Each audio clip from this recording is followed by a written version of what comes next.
There's really two big differences that I see from founders that are stuck somewhere between $1 to $10 million a year and those that completely break through to the other side to get to 10, 20, 30, $40 million a year and beyond, right?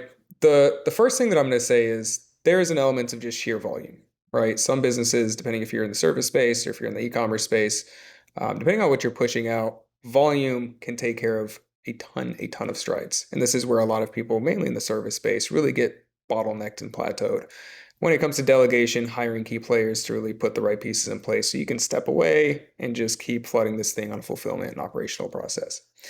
The other big thing that I see, and this is typically more common within the e-commerce space, if you were transacting online, what a lot of people do is they squeeze every job out of what got them to that seven-figure range, right? And they keep trying to push harder and harder there. And what I mean by that is they typically get in a cycle of we optimized our ads, we got some more videos, we optimized our landing page, and all of those things allowed us to scale to seven figures.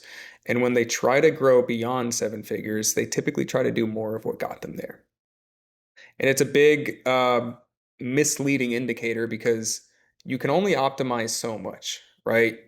Your gap of potential, when you're starting out, like your potential of seven figures is here, and you're starting somewhere down here.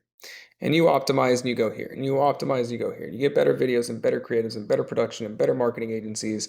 And then you hit this peak, right? And when you hit that peak, there's only so much more you can squeeze out of your marketing at that point.